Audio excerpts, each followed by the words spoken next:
for those moments of discomfort to actually forge you into the woman or the leader or the person that you actually came here to be. I have with me today Lara Misa. She is an Egyptian pilgrimage guide and she is a leadership mentor. And it's not even imposter. It's not like I feel like I'm overworking to compensate for the fact that it's my first one.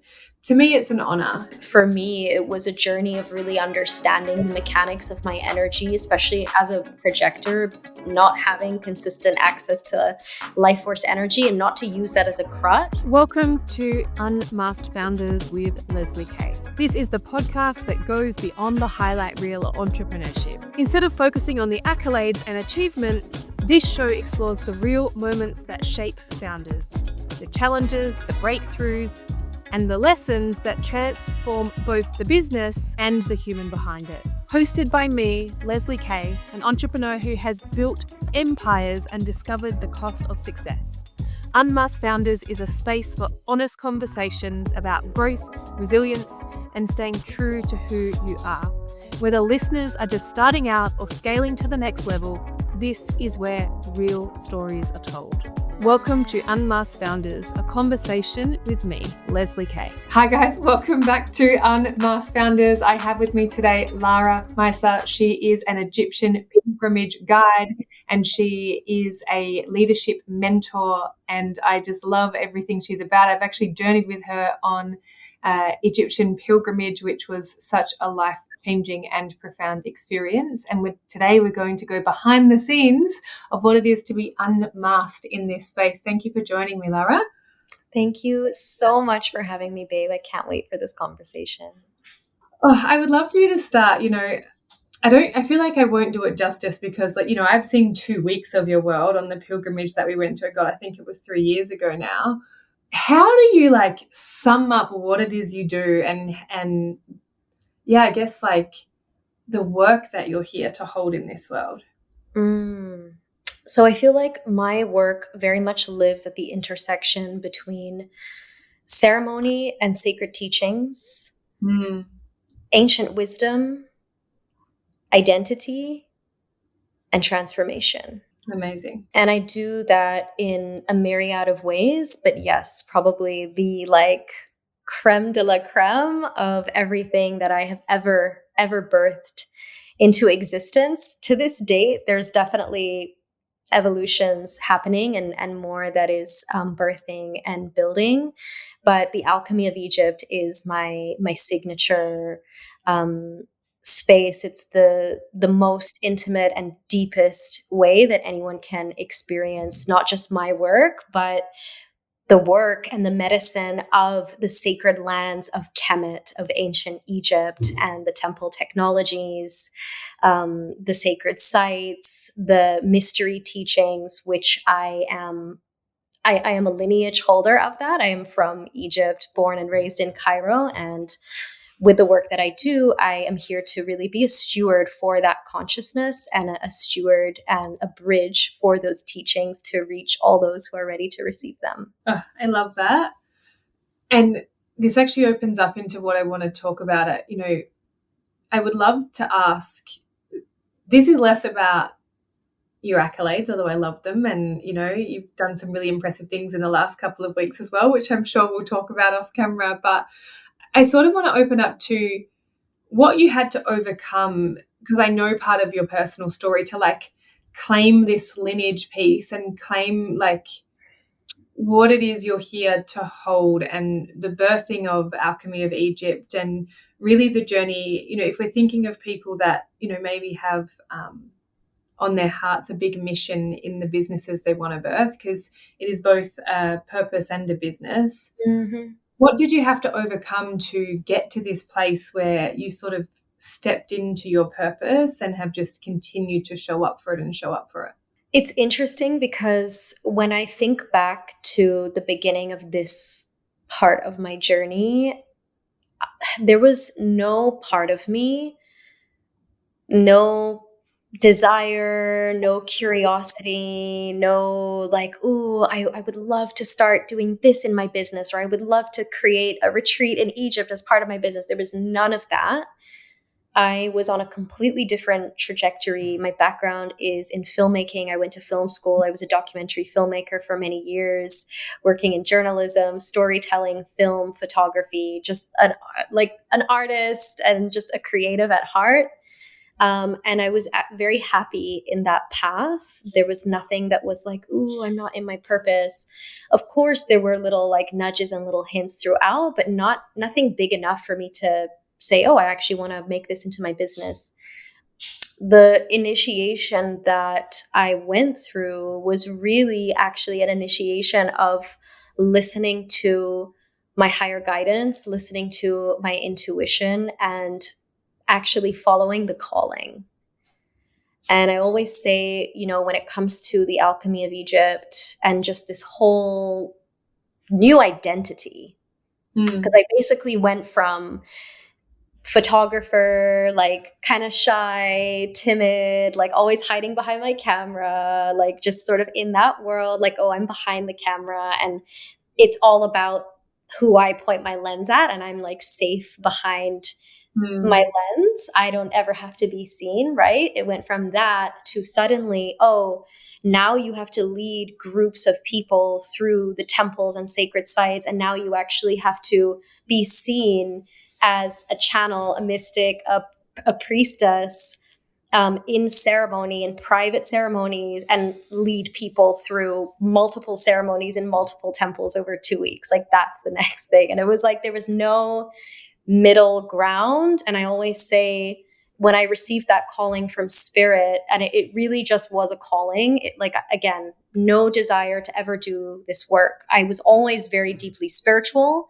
I had been cultivating a relationship with the Neteru, the beings, the gods and goddesses of ancient Egypt for many, many years. They came to me in lucid dreams. They came to me in psychic visions. They came to me in psychedelic experiences.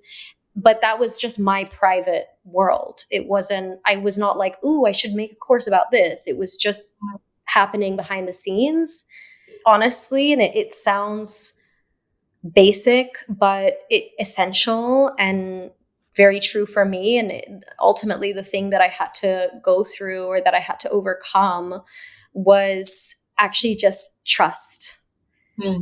Just trusting that this calling is here for a reason, and that it all kind of came through in a myriad of different ways. I won't get into like the full story of what happened here, but essentially it literally was a calling that like came through like a thunderbolt of energy. And I heard it, like I heard a voice in my head, like tell me that this is what I was next to do. And I was literally in the hair salon, like just doing my hair, minding my own business. And like this like thing came through and I was just like, wait, what? Like, are you sure this is for me? Like, I'm a photographer. Like, what are you even talking about? Like, I make documentaries. No one sees me as that. Like, I hadn't developed my identity in that way. So it was really a lot of deaths of the old identity and really just radically embracing and trusting the calling, that if I was called and that, that was a calling that came from deep in my heart, that would bring me to tears, even though it didn't make any fucking sense, just to trust that. And day by day, just take, one foot in front of the other and start to really follow the threads and start to bring this vision and this calling into my reality. How did you like claim that identity? Like if we're thinking about, cool, you were given this mission from God, source, whoever it is to you, but how did you then like actually move from one identity to another? And what did that process look and feel like? Like if we think about someone listening to this and, I speak about identity work all the time and a lot of the people in my world do. It's like, how do you stay in integrity and not like, I guess, push out of your capacity and almost like step into irresponsibility, almost like taking on the mission too fast? And how did you like anchor into what's true and what's for me now? And then also, how did you like be in the evolution of your identity from photographer to priestess and pilgrimage leader? Yeah. So I claimed the identity by doing the thing. That's it. And, I've never been a fan of this approach of like fake it till you make it. Like just pretend, just call yourself a whatever, and then you just are that. Just claim that like I personally, that doesn't resonate for me. Like it might work for other people, but I'm not a big fan of fake it till you make it. I'm a big fan of, okay, you say you want to be that, so do the thing that would make you become that. And for me, like specifically with this journey, because it was such a huge initiation for me, and it was a complete 180 of my life. Like it was a complete 180 of everything, my business, my trajectory, my path, how I saw myself, how others saw me, all of the above. Like right up until the moment before the first ceremony, which was in the temple of Isis. And I had never even held a women's circle in my life, or even a moon circle. I just did not. Like I was a photographer, a filmmaker, great at behind the camera. Awesome. No worries. Research, storytelling, filming, being creative, editing.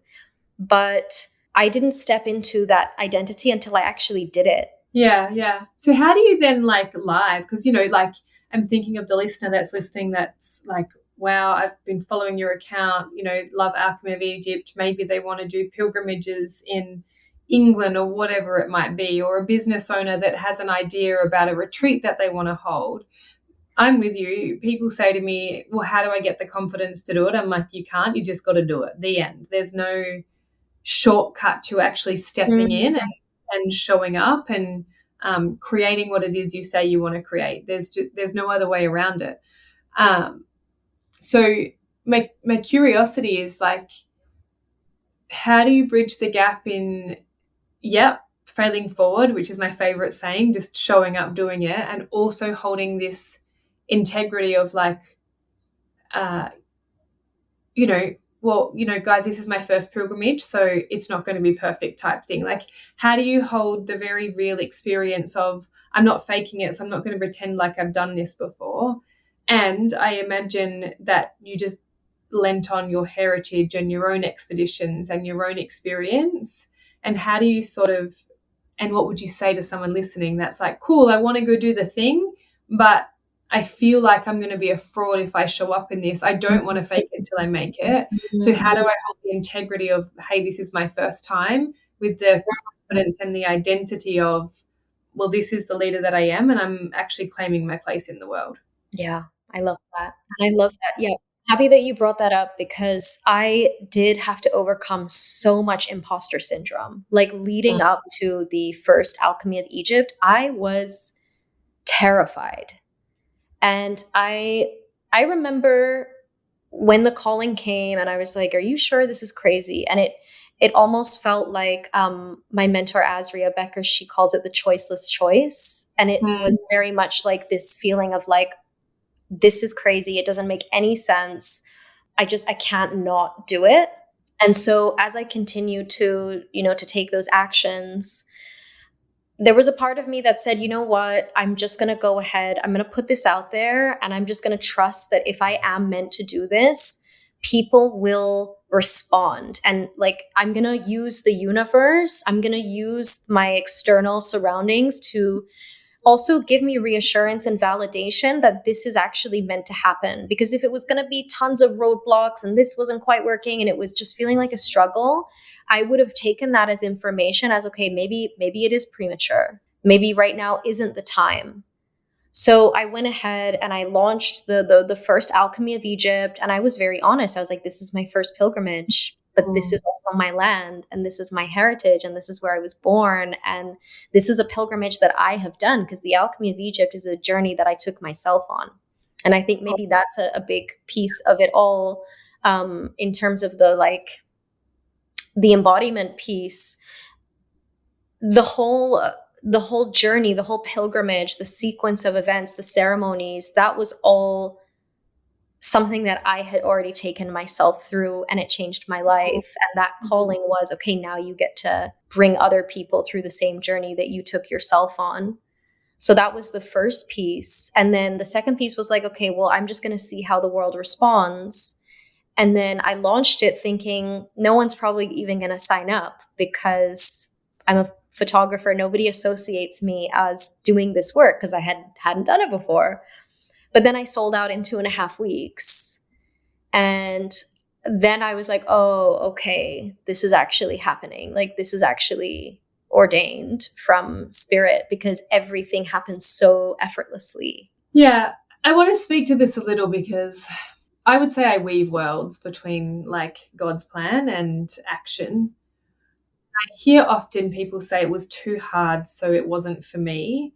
And I don't fully, I get almost like with what you're saying, because of this specificity of the work that you're doing, I can sort of understand the need for spiritual alignment. But I want to touch to if there's been moments in your business when it has felt hard and your like choice to keep going, or maybe you not fully pivot but like change an aspect about what it is you're doing, and where it asks you to show up even if only one person attends. I do believe sometimes we can think, well, if I post the event once and nobody comes, then it wasn't meant to be. So I'd love you to talk to like how you show up. You know, I know you have affiliations. I know that you invest time and money and energy into promotional reels and that sort of stuff. So I just want to paint the picture of yes, and we just did the same. We just launched our first couples event and it sold out, 50% sold out within the first like 2 days. So I'm like, okay, great. Like I hear you, and we'll keep moving in this direction. Yeah. But I don't want to give the false illusion to listeners that, well, you post the event once and if it doesn't sell out, then you're not meant to do it, because I do strongly believe that you have to meet life in your desires and you have to keep showing up for the path. It's like you have to give 100% of your 50% in every relationship, in your relationship with the universe or God, or, God's like, this is the plan. I'm like, all right, I'll meet you in it. Not I'll make one post, and if it doesn't work, I'm bailing out. So talk to that for me, and where you've had to like show up even where it's felt hard. Totally. And just to clarify, when I launched, it sold out in 2.5 weeks, but I was showing up every day of those 2.5 weeks. I had a landing page, I had posts going out, I was going on stories. At that point, I didn't have affiliates because it was the first time. So, just to clarify on that. And I think, again, the specificity of this particular pilgrimage or this offering, I think karmically for my journey, because it was such a huge leap, I know that like universe, God, source, spirit, they needed to make it easy for me on that front. Because the deeper work of that particular initiation was the inner work. And so they made it kind of easier for me on the outer plane, in terms of just like it all just flowed. But of course, there's been many moments in my business throughout. I mean, that was back in 2022. There's been many moments throughout my business where things haven't felt easy, where there have been, dips, where there have been slow months. And that's like across other programs that I've launched and other things that I've done. And I think, I absolutely agree in that you have to meet life. You have to, I can't remember exactly what you said, but you have to meet the desire. It's not just about, oh, like, I'm just gonna, if it's meant to be, like, it'll be, and I don't need to do anything. No, of course. Like, part of our God-given like gift and privilege is our ability to take action in alignment with our free will and in alignment with the divine will as well. There's not one straightforward like answer, and everyone is so different. But I think ultimately it's about really connecting to the desire, like what truly is the desire in my heart here, and like really being honest with yourself in regards to what are my true reasons for doing this. Like, am I doing this because I literally feel it in my body? And again, it's like this choiceless choice. I can't not do it. Or is there a part of me that is just pushing and doing it because I think that I need to, or because this like coach told me that I should, or because this was sold to me as the next best thing that's going to blow up my business, and really sitting with that. And I've been there. I've done things in my business where it wasn't truly coming from like, oh, this outpouring of I just have to create this. Sometimes I've created things that have been like, oh, I'm just testing out different strategies, testing out different offer, models and things like that. And where I've recognized there is resistance, and actually it's because like I'm not supposed to be doing this. But then there are other moments, of course, where it's like you're tuning in and you're like, okay, am I supposed to be doing this? If I'm really supposed to be doing this, why has it been a struggle, or why has it been challenging? And I think for me, it's always just been about, again, tuning into like, what is my why? What is my desire? That already usually helps to shift things. Because when I can connect back to that part of myself, it opens up the floodgates. It's a cleaner energy from which I'm putting things out. And that can open things where things can start to flow more. And sometimes you do just have to keep going.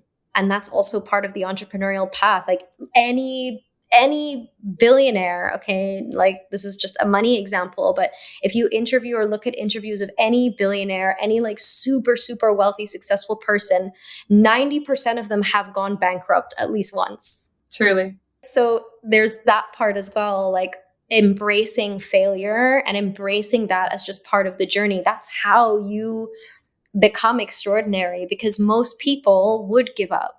Yeah, I love this. And it's part of the reason for the podcast, because I've been through a voluntary administration. And rather than be like, fuck, I suck at business and I can't do this anymore, and this is my sign that I need to go back and get a 9-to-5 jobs, I actually learned the lessons I need to learn and reinvented myself inside of the understanding of what happens when you don't know your numbers and when you grow too fast. So I love that you've brought that in. I would love to know, like, what has this path cost you in the sense of like identities or relationships, or, like, I'm of the belief that business is actually easy. It's the resilience to keep going and to stay with yourself as you have identity shifts, as you change partners, or, they say, if you want to know yourself, start a business or get in a conscious relationship, because there's no avoiding yourself inside of those two dynamics. And for me, and for 90% of the women that I coach, businesses are a reflection of themselves and where they're not in deep enough relationship with themselves. So on this path to like becoming like the leader that you are and the guide that you are, what has it cost you? It's funny. I don't know if it's cost me anything. I feel like I've only gained, even in the perceived losses, which were just the loss of identity, of the version of myself that I had outgrown anyway, and that I was outgrowing. I think it definitely cost me maybe comfort would be something, because it has not been comfortable, like, and it continues to not be comfortable. But of course, because we are, as leaders, as entrepreneurs, as founders, it's in the name. We are creating something new. We are doing something different. And so of course there's going to be consistent discomfort. And it's like, how can you lead yourself through that? How can you work with that, alchemize it, and actually take the opportunity for those moments of discomfort to actually forge you into the woman or the leader or the person that you actually came here to be? I would say, having an online business or having a business, having, your own company or being a founder, a leader, it is like basically a spiritual journey, because you have to confront every single part of yourself that is still holding on to these limiting beliefs of, scarcity, of not wanting to be fully seen, of not wanting to be visible, of fear of rejection, fear of abandonment, all of the things, the core wounds, they come up in our business as well. And I think, I wouldn't say that it's cost me anything, but it probably, other than comfort and it's just initiation after initiation. But I feel that it's such a privilege to be on that path. What have you learned about yourself in this evolution of being a leader in the work that you do. Quick pause. Are these conversations resonating with you? Do you finally feel seen in your business journey? This is the entire mission of Unmasked Founders. To strip back the highlight reel and tell the raw truth about multi, 6 and 7-figure success. We're here for the emotional costs, the days you want to quit, and the breakthroughs that follow. And we can bring you these essential conversations thanks to the support of our incredible partners, Cacao Collective and the OE Agency. These are the businesses who empower founders to keep going, providing the systems and the professional polish you need when you're busy navigating the emotional storm. If you love what you're hearing, don't miss an episode. Hit that subscribe button right now and check out Cacao Collective and the OE Agency in the show notes. Now, let's get back to it. This sense of revealing more of who I already am. And it was so funny because I'll bring it back to the pilgrimage. That first ceremony that I was terrified. I cannot even tell you how afraid I was of leading that ceremony. Like, there was no middle ground. Spirit like threw me at the deep end, and I was kind of annoyed about that. Like, I was like, seriously? Like, you couldn't give me something like a little bit in the middle?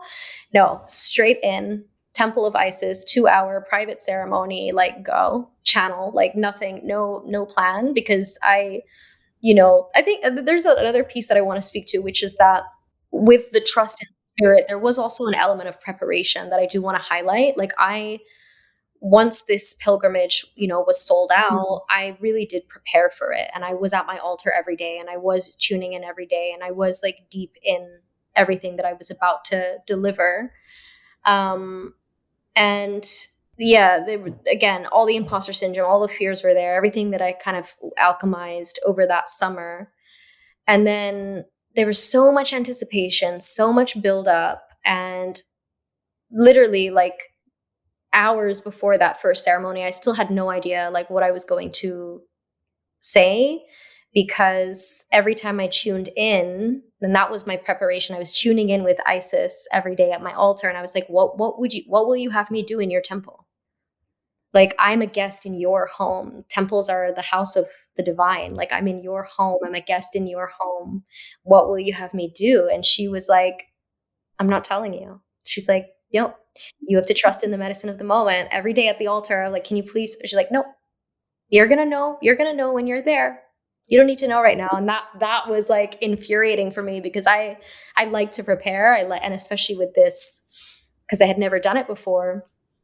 And then with all of that anticipation and that buildup, when I actually did that ceremony, that first ever ceremony, I came out of it on the other side. And I remember having this moment thinking, that was the easiest thing I've ever done.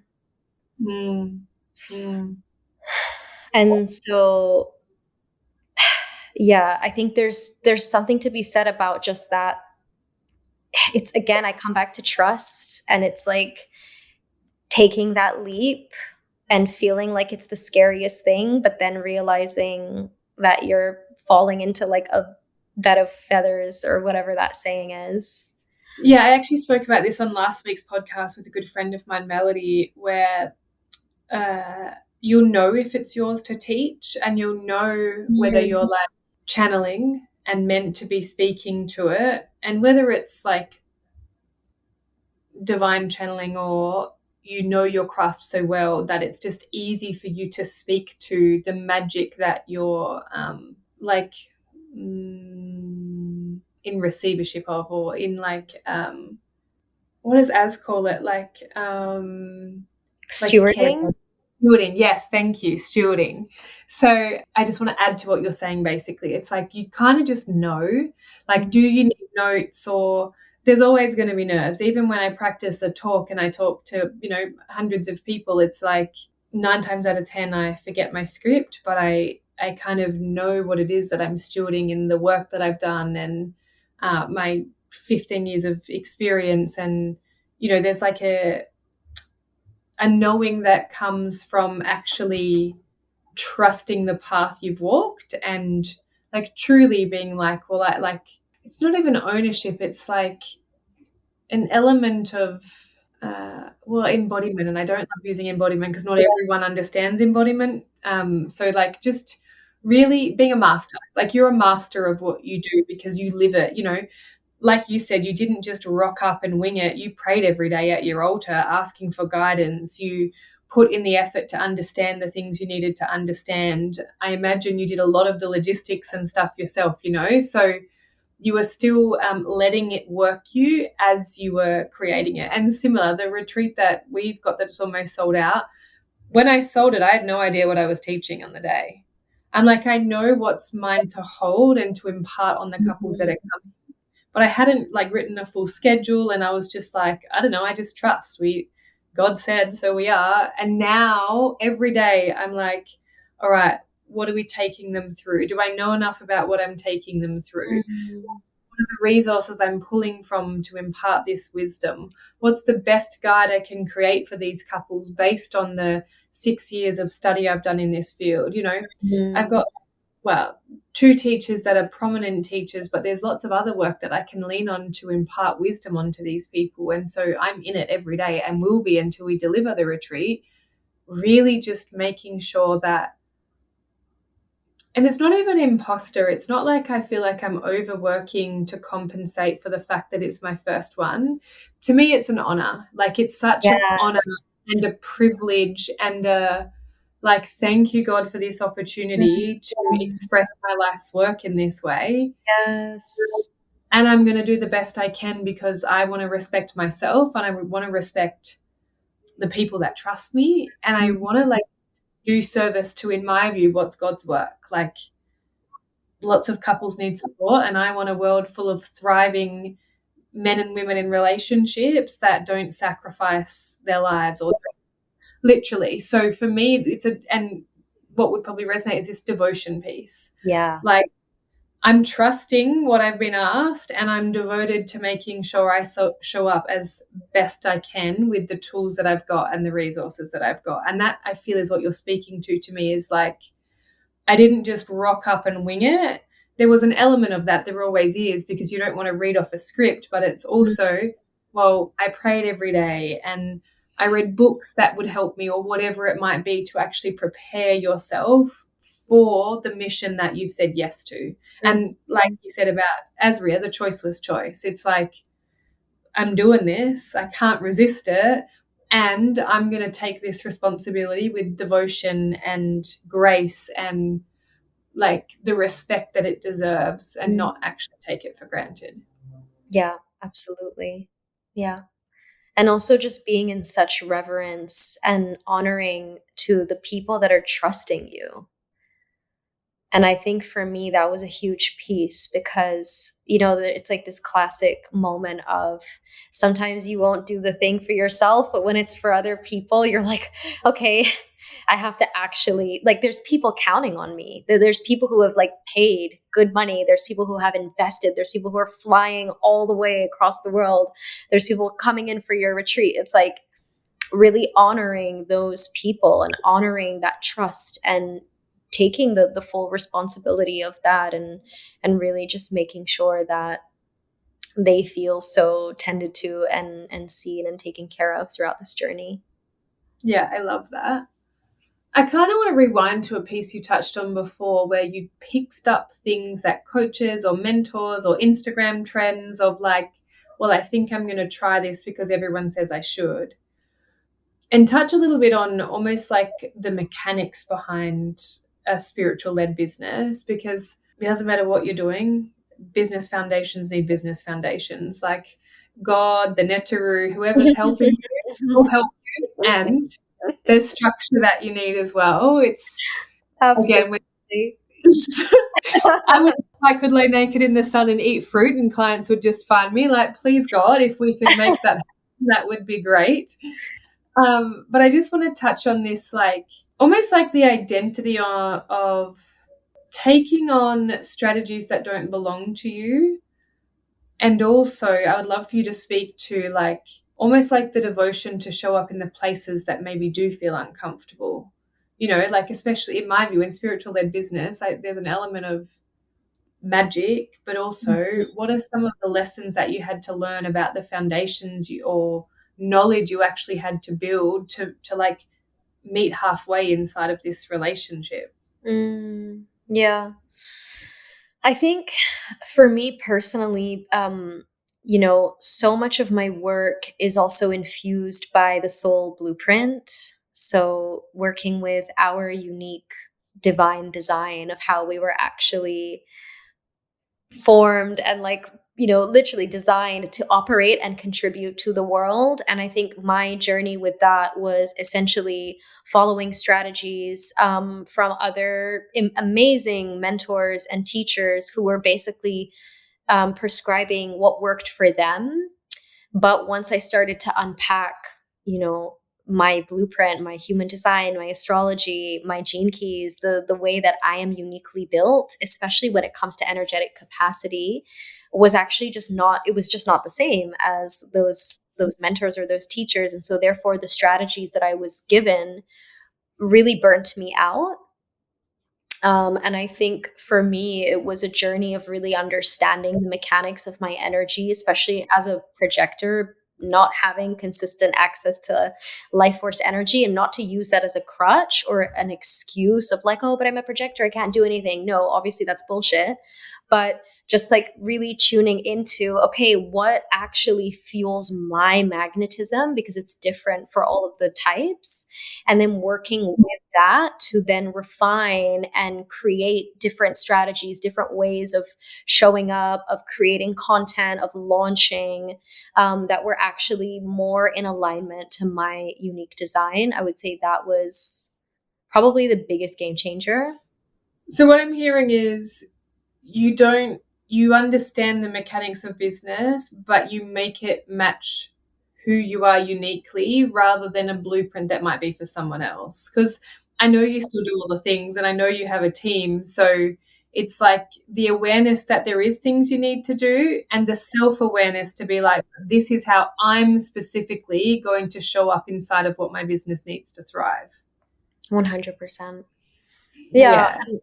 One thing I will also share that was quite a huge piece for me, and I hope that it's helpful for your audience as well.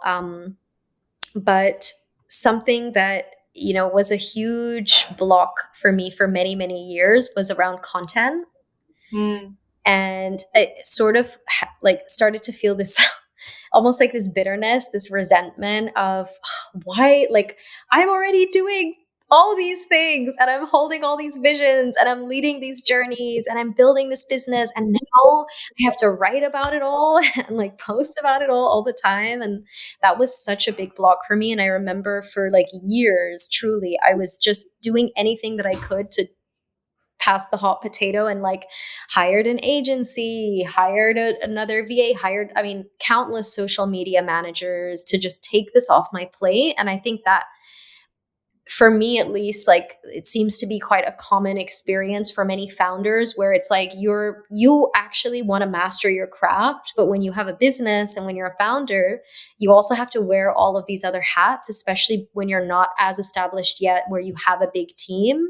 And I don't even have a big team right now. I only have one VA, and it's actually perfect, and like that's all I need. But I've had bigger teams in the past and it just never worked. It would just not really perform that well. It just never got the results that I really wanted from the content. But I was also recognizing that in the online business age, like, content is kind of a non-negotiable part of having a business, right? It's like top of funnel.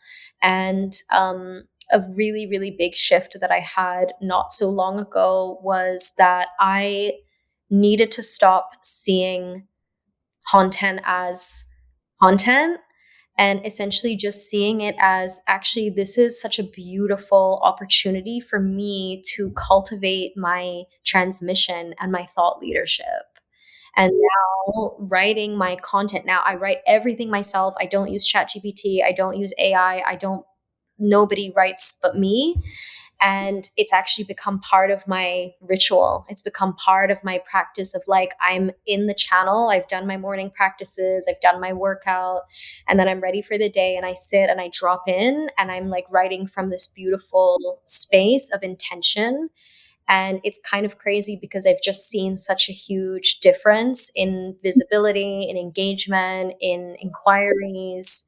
And I think that, yeah, that was such a huge shift that really, really changed the game for me. And it could be helpful for people if you're experiencing Yeah, this. I really love this. Like I outsource 50% of my content, and the strategy for me behind that is I'll bring my voice when it feels true, and the rest is just for the algorithm, so I get put in front of more people. But the ones that always get the most views and convert the most are the ones I've written myself. The rest is literally just an algorithm game for me.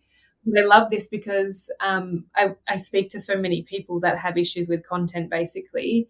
And just like you've done, you actually have to get in right relationship with content, because it is top of funnel. I don't care if you don't love it. You've got to figure out a way, and you've made it a ritual, essentially. You've made it a devotion practice.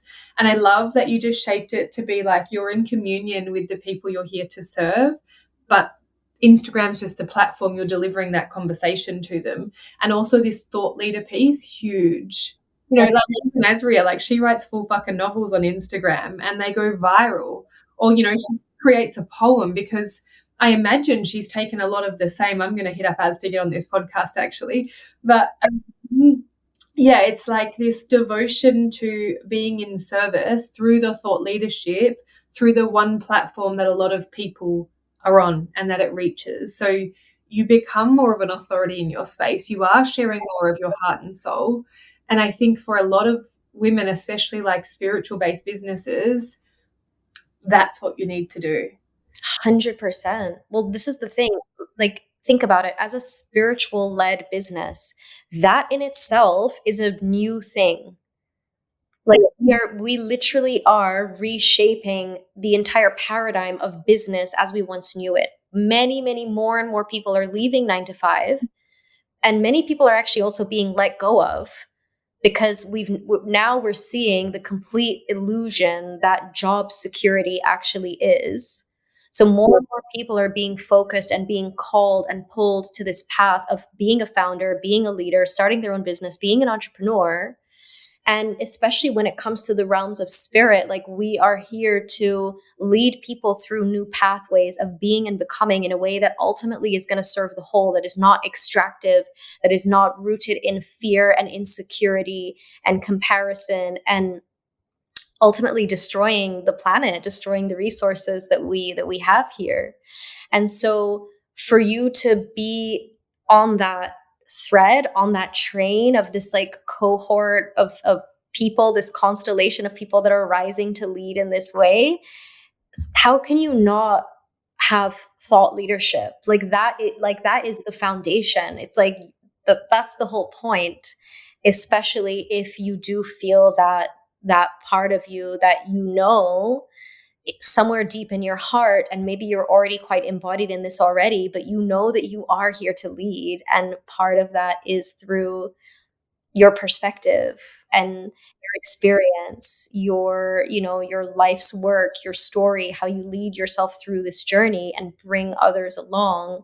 And that ultimately is just going to feed your magnetism. It's going to sharpen and amplify and clarify the signal that you are putting out as your business, so that the right people can find you because they resonate with your work and your word and your world. Yeah, I love that so much. And I speak to so many business coaches that are like, your job is content. I don't care what it is you do, your job is what it is you do, your job is content. And so I say to business owners, delegate everything else. Like figure out what else you're doing that's taking up your time, that you don't want to actually get in and do the one thing that's going to get you new leads, and figure out how to get in right relationship with the way that you get new leads. Because, if you're spending 20 hours a week on admin that you shouldn't be doing, get a VA, get them to do the admin, then do the content and find joy and fun in it again. Yeah. Find a way for it to be like, is it thought leadership? Is it you just want to do stupid things and have viral reels? Like, I think more to what we were talking about before, it doesn't have to look like everyone else. But in my view, especially as the world starts to, like everyone's talking about we're in World War III. So especially as that sort of shit like kicks off, one of the only ways to access a larger audience is through social platforms. So I think, in my view, you're doing yourself a disservice if you have a resistance to being in connection with people through these platforms. But I love how you've made this like you pray and then you do your content, and that's how your audience receives you. Like, how much devotion are they going to feel like inside of the way you show up? Yeah. And it becomes so much more pleasurable for you as well, because before it was like the last thing on my list, like, oh, I gotta write that post, still haven't written it, and it was this thing that I was avoiding and resisting. Whereas now I actually look forward to it because I'm like, ooh, like what's gonna come through today? What is feeling most alive for me? Maybe I have like a little like note in my phone where it's just like little ideas that I've jotted down, or maybe it's in my journal. So if I'm like needing a bit more of inspiration, there's like already things that I've just been jotting down, and I'm like, okay, which one feels most alive for me right now? And let's just see where it goes. And, it might not always turn into a post, but it doesn't matter, because what I care about for myself personally is like, I am here to channel things through, and I am here to transmit, and I am here to develop my thought leadership. And the only way that you do that is through using it and writing and speaking. So Yeah, so true. I love that. And so many women could take from that. So thank you. Thank you for sharing that insight and wisdom. I would love to talk to what you witness inside of leaders and pilgrimage goers. This is about being unmasked, but I think much of the work you do and what was true for me was like an invitation into the magic and mystery. And I've actually been speaking a lot more on it. I'm very God faith based. I'm not the type, I don't give a fuck who you pray to, basically. Like, I just want good hearted people. So I'm not Christian in the sense that you're not allowed to worship anyone but God, just more so that's what feels true for me. But I've been having a lot of conversations lately with women in the spiritual space around like what they witness inside of their spaces when people realize how much more magic's in the world.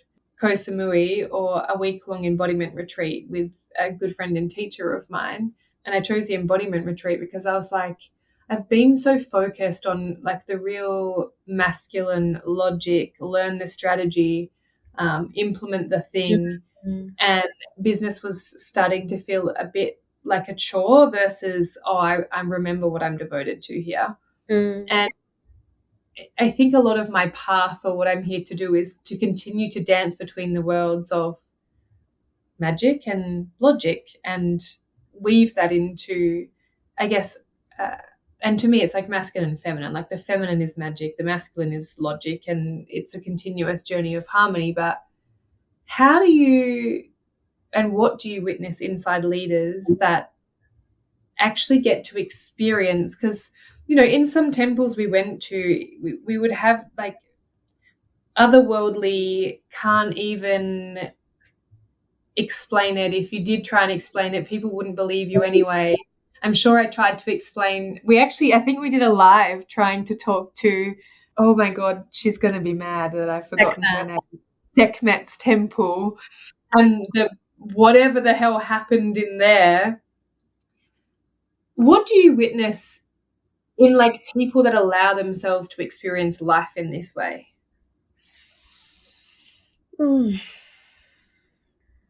It's like and it's not about necessarily changing your perspective on the world, because the world is magic. Magic is everywhere. And you are magic. It's more just about going on a journey like this and connecting to the land in the way that we do on pilgrimage essentially just removes the masks, so like talk about unmasking, like removes the layers, removes the blockages or the barriers that actually reveal to you the magic that was always there, that was inherently yours. And that hasn't changed. And I think for me personally, how it's changed my life is I move through life differently. I move through the world differently, knowing with the deepest part of my heart and my soul that no matter what, I am so deeply supported and protected and provided for by things that I can't explain, even when everything appears to be chaos. And it has many, many, many times throughout many seasons of my life and my business and my leadership and every area. I think it's just, we like talk about World War III. The era that we are in collectively is one where the uncertainty, the fear, the violence, the extraction is kind of at a boiling point, and not just in its intensity, but in people's awareness that it's going on, right? It's like the veils have all been shedding and lifting. People are seeing. We're in an era where there's a lot being exposed. So from my perspective personally, to be moving through the times that we are in and not believe in something higher, whether it's God, whether it's, magic, whether it's the Neteru, like that, to me, that is the ultimate disservice to yourself. Because we are here to create a new path, like leaders, and everyone in their own way is a leader, right? And so for me, that piece of magic and mystery has become such an anchor and a sanctuary and a safe space that holds that frequency for me, even when I am going through my own ebbs and flows and my moments of questioning things. It's a thing to hold you and return to its foundation, its support, its safety, its trust, its faith. And I think the more that we see the world as magical, the more that we get to shine that light for other people and we get to ripple that through. And I think that's one of the things I love most about witnessing the leaders that have come on Alchemy of Egypt is like, what have they done with that magic? How have they woven it into their own life, their personal practice, setting up their altar, bringing it into the work that they do with their clients, being more in devotion, in ceremony, using ceremony as a way of life. And the more that we tap into those realms, it's like we are aligning our will with the will of the divine. And that's only going to put you deeper on the path of your purpose and your destiny. Truly, truly. It's, yeah. When God speaks, listen, and then meet him in it, and the path will unfold. Absolutely. I love this. So for those that are listening that are like, oh my God, I need to be on this pilgrimage. It sounds life-changing. Lara is, and she truly is, like, just nails her craft. She's got private pilgrimages, and is it every year you're taking people again now, or every second year on the open? Yeah, so I'm not sure. I took a break last year and I just did one private pilgrimage last year, and that was needed for that time. But this year we are going to be doing one private and one, one, I don't really like to call it a public retreat because it's very curated as well. I take one-on-one calls with everyone that is interested in joining. But yeah, that one is taking place this October. Amazing. And how many places do you have left for everyone that needs to go and experience a pilgrimage? So we're half full now. So there are 7 spaces remaining. Awesome. So for those that are listening, they can follow you on Instagram. Yeah, talk to me about how they find you, what they need to know about the pilgrimage. Like you said, you interview everyone. I think for me, it was, I kind of just had a calling, and I would just say get on a call and explore the calling, because it also might not make sense. Like, it's just, if Egypt is calling you, my invitation would be just to go experience her, it feels like to me, and actually understand why and what's waiting there for you. Like for me, there was a lot of sacred union alchemy that I wasn't even aware that I was walking into until I got there. There was a lot of magic and mystery leading up to Egypt for me, and things were just like, oh wow, this makes sense, and this makes sense, and this makes sense. But I didn't consciously know any of that when I booked. I just booked because I was like, I don't know why, but I have to be there.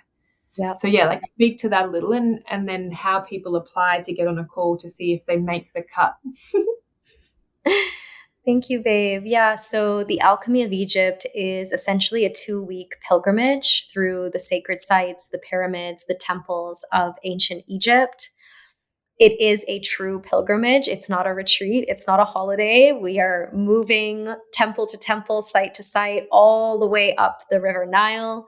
We're spending 4 nights on an exquisite private dahabeya boat, which is the traditional ancient Egyptian sailing vessel. It's a wooden boat, no engine, absolutely stunning. Such a special way to connect with the land and the waters as well. And this is really a journey of ceremony. We are in ceremony every day. We have a lot of private temple access, private Pyramid of Giza access, private access to sites that are not even open to the public. And where we are in ceremony and ritual and reverence. And it is really a journey that I have created for leaders specifically, people who are here to be part of this transition, the people who are the midwives and the doulas of this transition that we are in right now as a collective, and who are ready to not just receive the medicine of Egypt, but who are ultimately ready to be entrusted with it, because it's not just about what you get on the journey, like get the codes or get whatever. We're here to be of service, and we're here to receive the guidance, the gifts, the insights, the information that are relevant to the amplification and acceleration of our path as leaders benefiting the whole. So that's really the intention behind Alchemy of Egypt. And yeah, it's a very intimate group. There's only 14 spaces, which is why I like to take one-on-one calls with people. It's as much for you to know if I am the right guide for you, as much as it is for me to know if you're a right fit for this particular container and who it was designed for. And the best way is really just to reach out to me through Instagram. I'm sure Leslie will put my handle, House of Light, and just reach out to me, DM me, be like, hey, Egypt is calling, tell me more about Alchemy of Egypt, and then we can be in a bit of back and forth. And yeah, Leslie, you can share them the website as well for them to check out. And if it feels like an alignment, then we'll get on a call and see if it's aligned on both sides. And then the journey begins when you say yes. Amazing. And then I will also chuck my code in. And what do they get as coming through a referral from Unmasked? Yes. So this is like one of my favorite things that I love to offer. And obviously because, I mentioned my background is in photography and film. So this is like a perfect like merging of like my past self. But basically if you join with the code from Leslie, her affiliate code for this podcast, we are going to gift you a exclusive complimentary private temple photo shoot. So you will get to have a photo shoot in one of the stunning, like just absolutely magnificent temples or the sacred sites that we will be visiting. And this to me is really where the identity piece comes in, because it's one thing to go through this life-changing initiation, but then to have the experience to actually be captured in that frequency, in that energy, and for you to be able to look at that and to use it for your brand, or like use it for whatever you want. It really just kind of seals the entire experience in. I think you have to, honestly. If you're going to Egypt and you're not getting a photo shoot, what are you even doing? What are you doing? I mean, it's the most beautiful sites on It was flowers. the pictures I got was so stunning, and Oh I my used God, yours were like, do you remember we got the bowl. We may have definitely didn't smuggle in a like golden, a giant crystal bowl, a giant, like a and huge, like gold, like in Hathor's worth it. the wedding chamber. So worth it. So worth the stress. It was necessary. Yeah. So yeah, for anyone that's thinking of going, we'll drop the code in the show notes. This will be released just in time. So if you're listening to this, you'll only have a week to sign up. So do not snooze on messaging Lara. Literally reach out, use the code. You'll get a free photo shoot and honestly a life-changing experience. Thank you for coming on and chatting with me today, Lara. It's been a pleasure as always. And thank you for your wisdom. I know so many people are going to I feel like click to this, be in devotion to your business through showing up on social media. So the people that are made to find you will find you. And that, to me, that reframe is going to be crucial in some people actually taking more time to be in devotion with their content, which I absolutely love. Yeah, it has been a huge game changer for me. So I'm really happy we got to touch on that. And thank you so, so much for having me. Always such a pleasure to be with you and to connect. And yeah, I'm just so grateful. Thank you. Grateful for you. Thank you. Thank you for listening to Unmasked Founders with me, Leslie Kay. Follow Leslie Kay on social media for more insights, and we'll see you in the next episode. You can find me at Leslie with a Z, Kaye. Check the show notes for how to spell my name. Remember, true success is built from the inside out.